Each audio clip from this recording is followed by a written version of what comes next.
Finding your style is an interesting thing to talk about because I'm 9.5 years into shooting since I got my first camera. And I think for the first time I can actually describe my artistic style.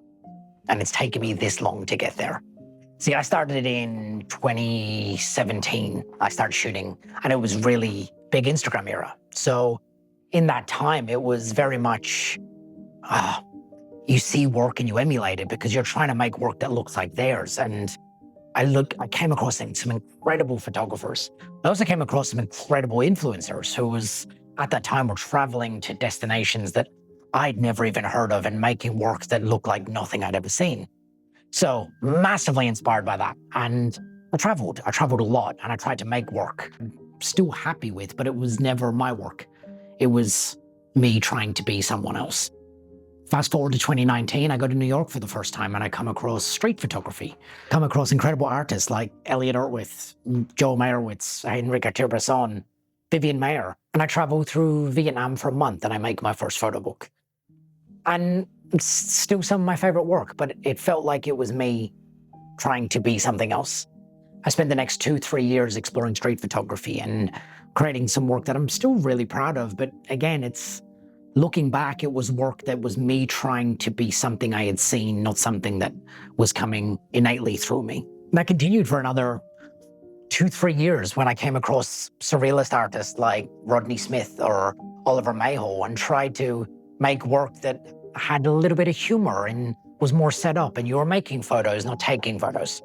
And then it all got a bit to the point where I was like, I am sick of making literal work. I felt like I was doing the same thing over and over again, but it was me trying to be someone else or play someone else's game or produce work that looked like someone else's work. And I realize now, look, it's been probably 2 years since I've started to go down this new style that I found that I actually realize is probably the first time that I've made work that represents a little bit more of me, not just the people I was massively inspired by. Now, I don't regret doing any of those. I'm really happy with what I made. I think it's just looking back at stepping stones to get me to the point of going, this work is me for me. And I think that's a natural evolution as when you step into any art form. I mean, the quote goes, good artists copy, great artists steal. I mean, it's a bit hard for photography because it's such a fleeting art form that you can't exactly copy, but you can emulate. And I emulated lots. And there's probably still parts of me that look up to certain artists now. I think just that pool has gotten so much bigger, but I've probably stepped back more and found more of myself in the work I'm making now. How did I find my style is probably the wrong question because I've probably found it more through a process of elimination than I did through being like, this is me. And I don't know if when you're making work, you can actually go, this is my style. I think every work I made at the time was my style. And maybe it was at that time, but it's not, I don't think it's as strong as the work I make now, which I think will carry forward with me for at least the next chapter of my life. I think why it's almost comical in terms of where I've landed with my style of photography is I spent so much of my time making literal photographs, as in go out, see beautiful sunset, photograph sunset, beautiful landscape, photograph that. Street photography, document street photography. There was no facade. It was never a case of me trying to make it look like it was something else. And now I go out and it's the exact opposite. I work as a commercial photographer, and aside from that, I don't really take literal photographs. All of my recent work has been more abstract.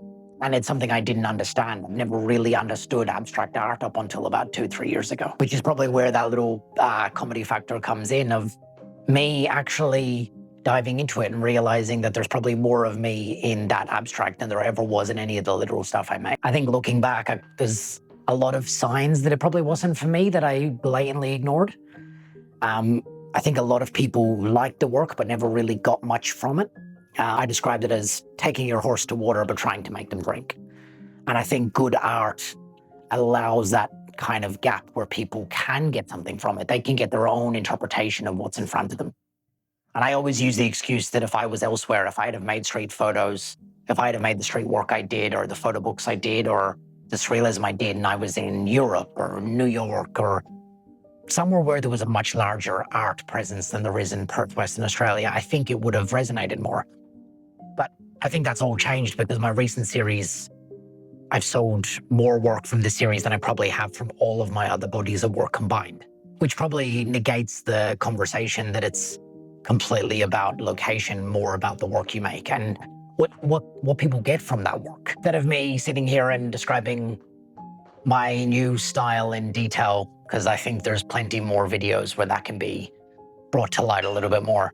I think it's really important to finish on this idea that if you are looking to find your style when it comes to any art form, I learned everything about photography through people I'd come across and the inspiration I got from coming across other photographers' work. But all of my work that I think has led me to finding out who I am came from outside of my medium. So if you're out there and you're looking for a way to find your style, I think one, give it time. I say I'm 9.5 years in and it's the first time I can confidently say this is probably for me. And secondly, go outside find whatever inspiration you can anywhere and draw that back and see how you can translate that back into your medium.